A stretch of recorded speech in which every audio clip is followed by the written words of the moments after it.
All right, guys, we are back for the finale, the championship week 17. So we'll come at you with the week 16 review. We've just got Ryan here today. Sad Ryan. Hey everybody. Ryan is me from last week. Ryan's was a little more heartbreaking given like how it came down to the wire. Mine was kind of over by the middle of Sunday. But kind of mine was more rip the band-aid off, I guess. But our top scorer last week on Fleming's bench was Jonathan Taylor, and Oh God, that's Ryan a did is that not. a young picture of him? That's probably this is the draft from the draft. Yeah. Okay. So I mean, Feel bad. what 4 years ago, 5 years ago. So yeah, Ryan didn't know who Yeah. this guy was, which to be fair, Yeah. maybe a lot of people don't know what Jonathan Taylor looks like 5 years ago. So crazy performance. Fleming was our top scorer anyway without Jonathan Taylor, but could have been Fleming actually I think might have been able to hit the record this week of scoring. He might have broke 200 if he did. But we'll And get that's there. with 11. That's with 11 from Allen. Yeah, with 11 from Allen, which is Which is pretty crazy. great. That Yeah. should look good going into the championship, knowing you can win without Allen scoring you Well, 30. hopefully interesting with the nice little Kelsey. He did. Kelsey. He did. Kelsey chose a good time to wake up. I know. I thought it was a little bit of a ballsy play by Huff, but we will touch on that. Worked out. First off, we'll say goodbye to Ryan here. Yeah. Bye everybody. Me and Ryan getting third and fourth. The Yeah. I commissioners. mean, back-to-back thirds. I Good will. point. I will. I guess live with that. I was telling Eric, got to play the whole time basically, minus a week. Mhm.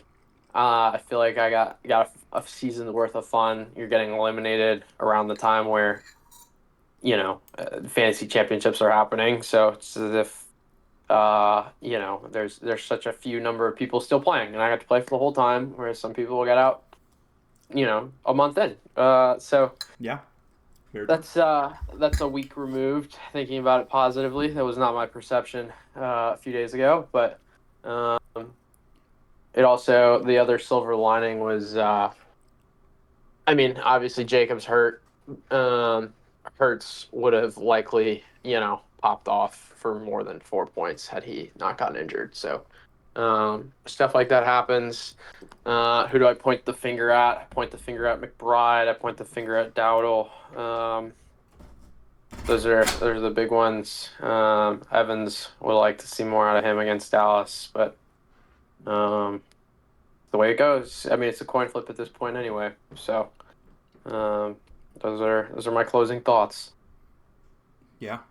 I agree with the Hurts thing. That it's wild to make it to the championship with Hurts. Actually, funny enough, I'm in the championship with in my other league, and I'm playing the guy who also had Hurts this last week and somehow survived with Hurts in his starting lineup. So, seeing that twice in two guillotine leagues is kind of wild, but I guess it's a testament to the rest of their teams. Yeah, and also one more blame. I blame the Saints for being incompetent on offense Mm-hmm. and forcing Jacobs. I mean, Hurts is bad. Obviously he went out. What did he play? A quarter, maybe, Maybe. or Yeah. 3/4 of a quarter. Jacobs basically only played half, which I think gets And kind got of a lost. touchdown vultured when he was still in the game. Correct. Yeah, he only played a half because he sat. I think he played a drive into the third, and he randomly sat a drive in the second. Jacobs might have gone for 30 if the Saints did anything. But Yeah, I think there's a world where a fully healthy Hurts and a competitive game between the Packers and Saints where you could have still won. Like correct, I would agree. Jacobs I could mean, have put up obviously 30 now plus and Hurts now could have put up now 20. we're talking very hypothetical, but yes, I feel like that's not a crazy thing. Not too crazy, that is. Yeah. All right. Fleming grabbing the last star. Actually, I guess there's one more star to earn for the season, but it's more just like the crown. You've won. Scoring 161, down from last week. He's been the top scorer 3 times in a row? Or no? Mm-hmm. No, because 3 weeks ago I was the top scorer. I scored 190 something, and then Last week, Fleming 167. This week, 161. So still averaging like a very high score a week consistently for Fleming. So he's looking good. And no trash can out this week. Huff doesn't get anything. And into this, you can look at it. This is the full season now, minus the championship week. Ryan and Huff very close last week with Fleming out here. It's the way it goes. It's been some... Yeah, actually, Ryan and Huff were really close the week before, too, right here. But that was... Yeah, Ryan, you had him beat last week. And then, wow, the week before that, you guys have been neck and neck for 3 weeks straight. Look at these. It's pretty crazy. It was meant to be. It was meant to be. It was meant to be. But not much else really to say here, I wouldn't say. Looking at Monday, I'm skipping over Thursday. First, there was going to be no one in that game, but now it's actually, I'll mention real quick, Charbonnet Huff has grabbed and is in his flex currently because Kenneth Walker's out. So having Charbonnet could be an interesting move, considering he has guys like, we'll get to it, but like James Conner, Devontae Adams on his bench who, I don't know, like, are great as well. I wonder if he's concerned about matchups in those. Or Connor's health. Adams has the Bills. Yes. So maybe those are the concerns, but there is the auto sub. You could do like put Connors in, auto sub Charbonnet. That's maybe what I would consider doing. Sure. I forgot about that feature. Yeah. I don't know. We'll see what he does tonight. This video might be getting out just a couple hours before the game tonight. But looks like on Monday, and we also have the Saturday triple header, but didn't feel like going into that in too much detail. But I guess to finish my tangent, it's kind of been a fun week of football because we got Wednesday, Thursday, none Friday, Saturday, Sunday, Monday. I'd argue Wednesday wasn't that fun. Okay, well, the games didn't end up being that fun. There was football on, I would argue. But here's the thing. If you're in a championship this week, if you're alive in any league this week, it's kind of fun that you get a chance to actually watch almost every single one of them, your guys actually play. Because there's so many different...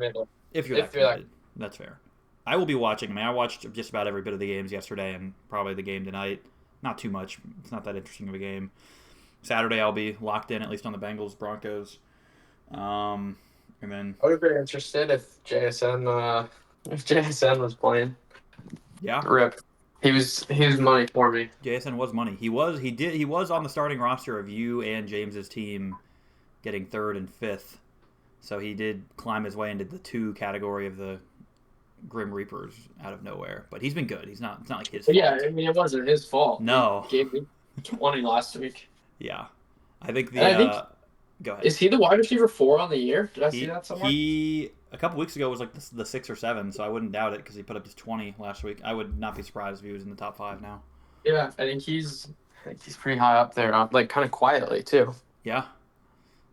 Very quietly, I would say. He had that 130-point week early in the season, and that kind of inflated him. Like, he was a top right around 10 at that point, but I was like, okay, it's inflated. It's like Juwan Jennings having the 40-point week. It's like, it's inflated, but JSN kept it up.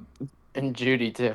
Well, Judy's just been good all year. Well, slow start. Well, he had the one, 40-point week. True. That helps, but yeah, anyway. Yeah, it should be a fun finish on... Fun Monday. Definitely Kittle, Gibbs, and Amon-Ra. Garendo will probably see the bench. Yeah, I would agree. What a rat line that is, though, huh? I think I would hammer the Lions minus 3.5. Are you kidding me? I have it. That feels like such a trap, though. I want to up it to Lions minus 6.5 and make it plus odds. Yeah, it's a weird one. It is. I wonder why it's such a close margin there. But to who has who here, it is, I believe, Fleming just has Kittle. He just picked him up this week. And no, Amon-Ra, too. Oh, and Amon-Ra, and Huff just has Gibbs and potentially Garendo, but probably not. Yeah. So Fleming will have more going into the night. But Gibbs is probably my favorite of the 3 guys here in terms of what you're getting out of them. Floor and ceiling, to be honest. So, could be a close one even if they're pretty close in score going into the night. Yup. All right, the standings. There is a world where Huff and Fleming really dudded up this week, and I end up as the highest scorer on the season. Um, Huff would have to put up less than 90 points. Fleming would have to put up less than like 148. So Huff will probably end the season as the highest scorer, whether or not he wins. But yeah, we see Ryan here. He just passed James in overall scoring. And that's really all there is to say here. Yeah. And not really much to say about the Grim Reapers. I would say I'd probably crown Joe Mixon as the head Grim Reaper. It makes it hard to get more late in the season because the third and fourth place teams lock and can't be on two. So once someone is on a starting roster and adds one to their Grim Reaper count, they can't get another. So Joe Mixon got his third, and he probably would have taken another this week because he had another stupid dud on Christmas if someone decided to start him. Or last week, the week after I got eliminated, also put up a pretty big dud. So I would crown Joe Mixon as the main Grim Reaper of the season. He had a great beat start to the season, I'll say. Outside of getting hurt. I was just gonna say it kind of went with the Texans. Just randomly forgetting how to play football. It feels like, and Stroud forgetting how to play quarterback. But they, looking ahead, somebody's got to win that Steelers-Texans game. That should be a fun playoff game. Or maybe not fun, but funny that one of them will get into the. Oh my gosh, you're right. That'll be the 4-5 more than divisional. Yeah. Unless no. Can the Steelers pass the Ravens if they win next week and the Ravens lose? They've split their own series, so then it comes down to, I think, divisional record, which I don't know that far. But yeah, it'll probably be Texans Steelers. You're right. That'll be a bum of a game, I'd ask you. Yeah. All right, and yeah, I'm not going to touch on the other guys. It is what it is. No one's going to get to 4 this year. My Week 16 reaction. So you got to go big late in the season. There's a lot of ways Ryan could have theoretically survived this week, but the most clear, in my opinion, would have been opting for Justin Jefferson over Josh Jacobs on waivers.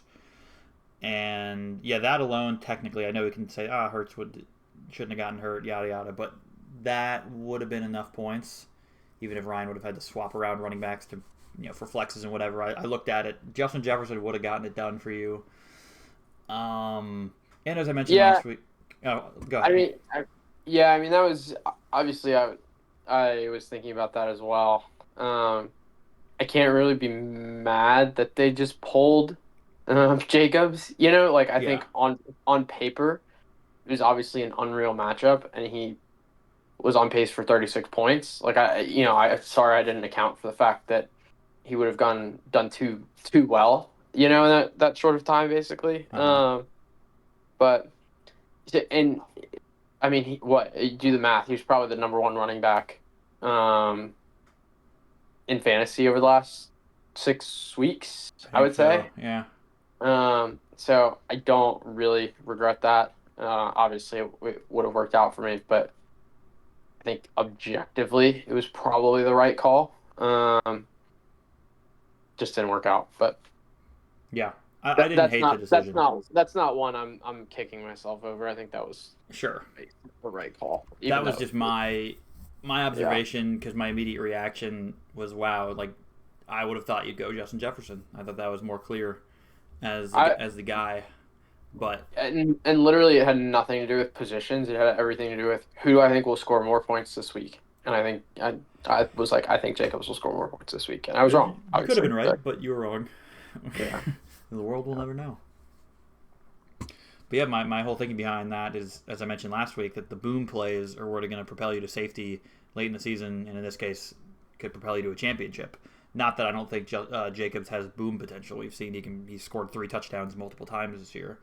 But I mean, he scored 18 points. I think half a game. Yes, I know. Yeah. And even taking that aside, I think if you were like Ryan, Josh Jacobs will score 18 points. Would you take that? On over waivers, an unknown from Jefferson? I think I would just be like, yeah, give me the 18. How many positions are 3, 5, 6, 7, 8, 9? 9 times 18. Anyone want to do that math? 90 plus 162. Yeah, 162. Sign up for that.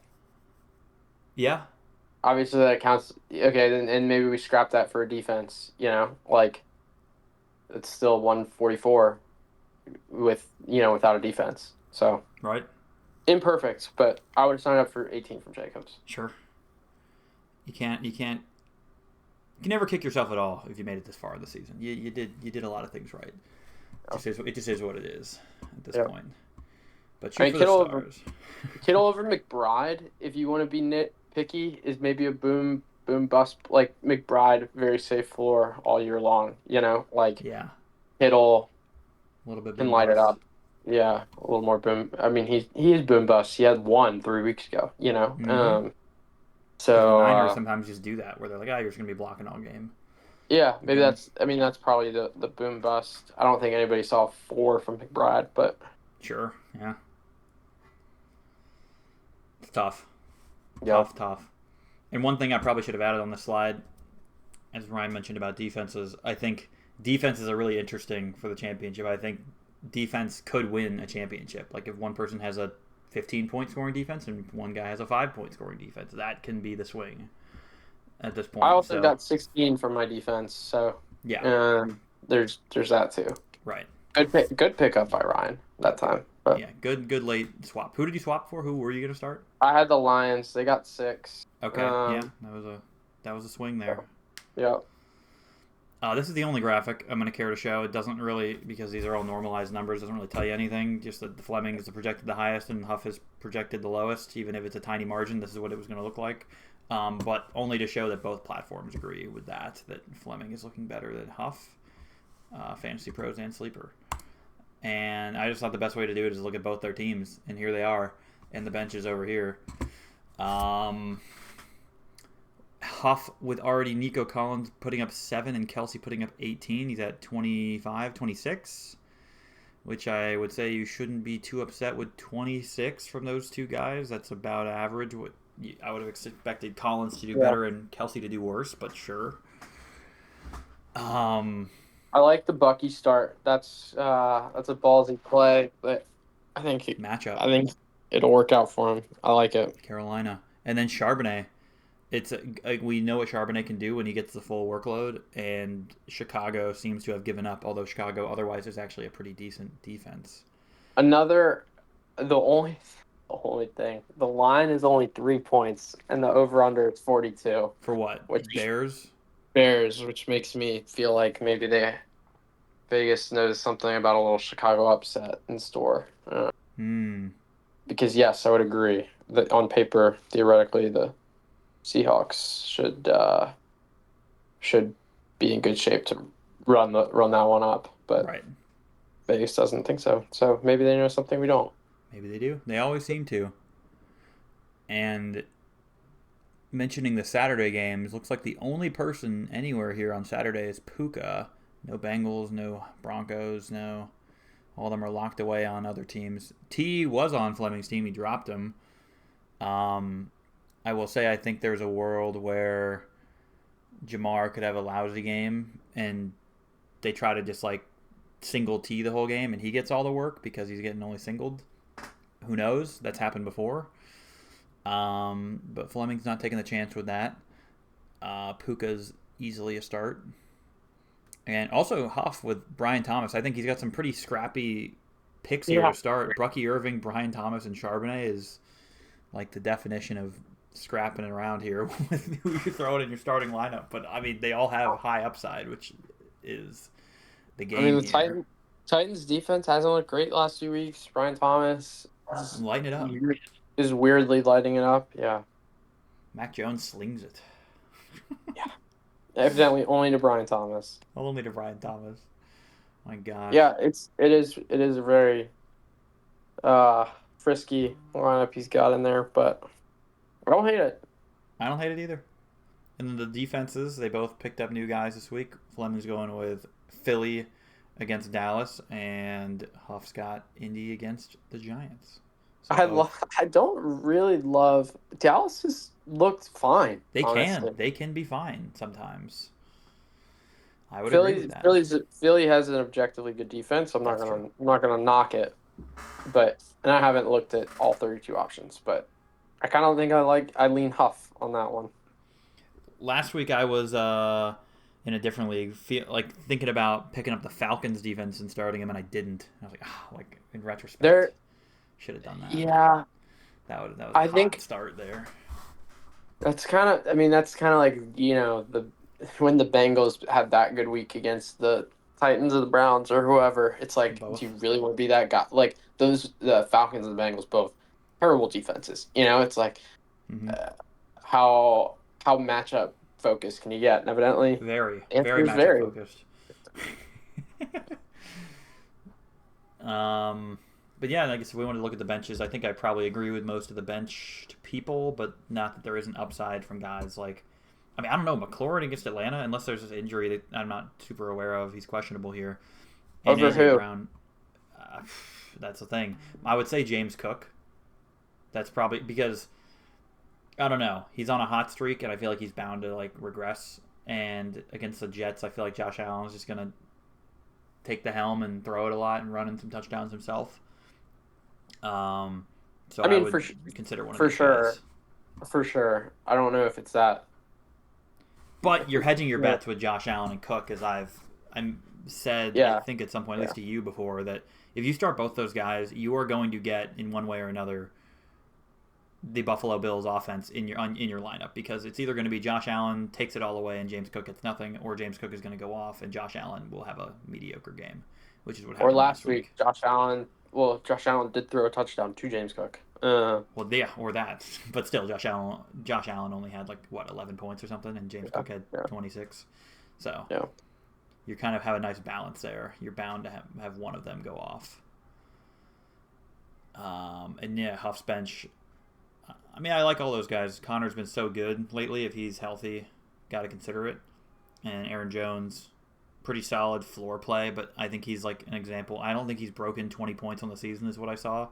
Maybe one time early in the season. Otherwise, he just has a bunch of like high teens games and Yeah. usually averages a low teens. So it's like he's a floor guy, which at this point I'm okay benching that. And then Devontae Adams has crazy upside, as we've seen, but tough matchup.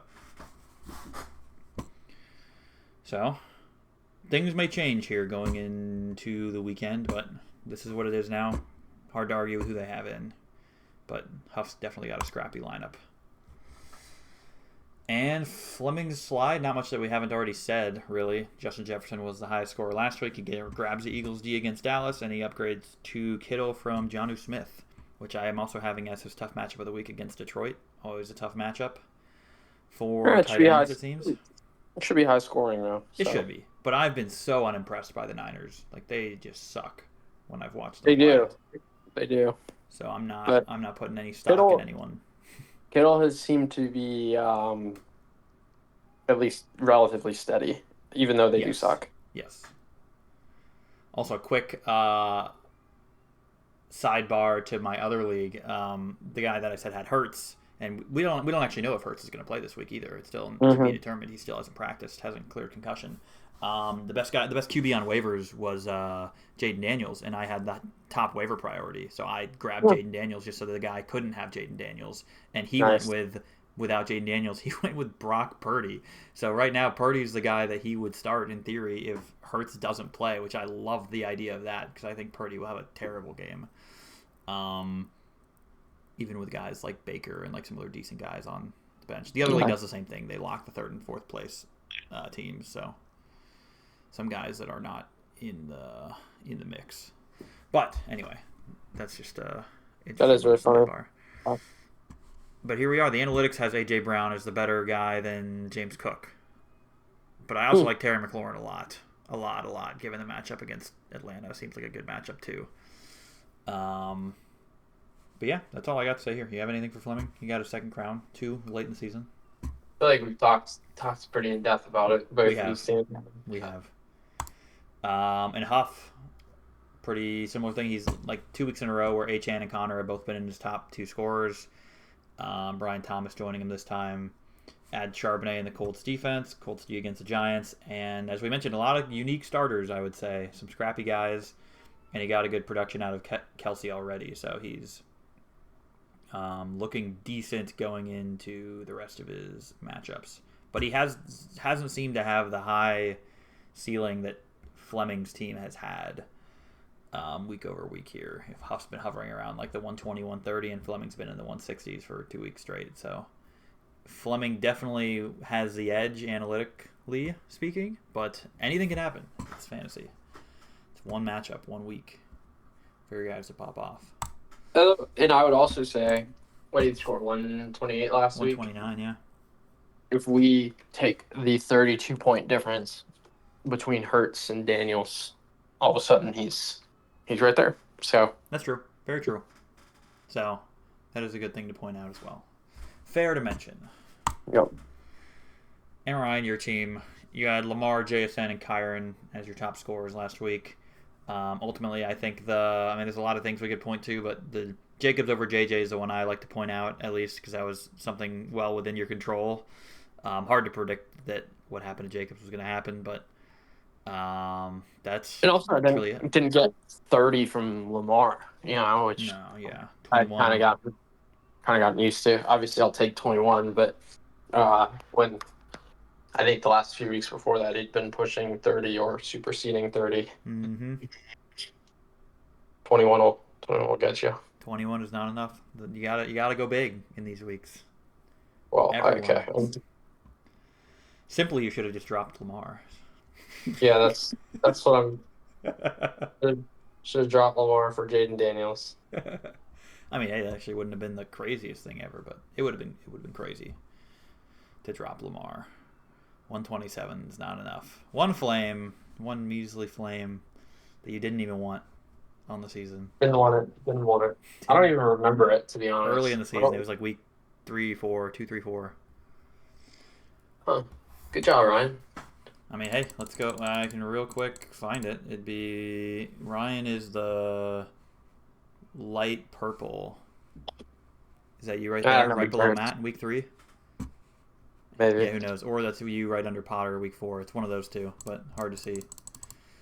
Yeah, that's it for Ryan. GG's, 3rd place.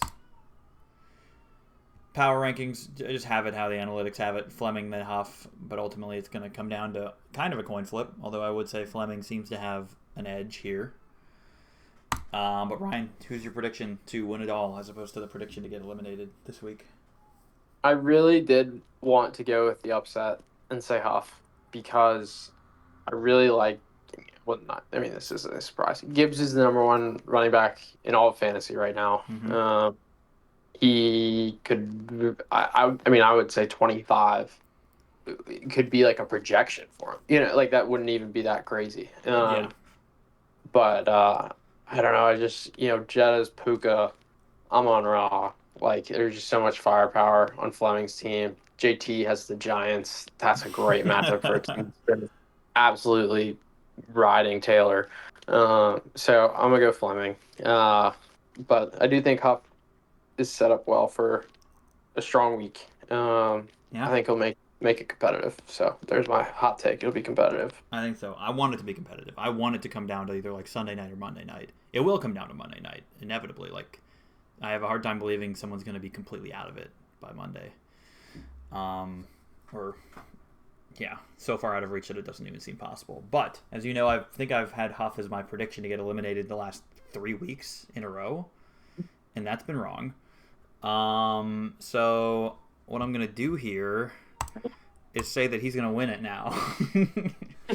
Because if I for 4 weeks straight say that he's going to get eliminated and I'm wrong every week and he wins the entire league, I'm going to look like an idiot. But if I flip it and say I think he's going to win, I'll look less like an idiot if I'm wrong.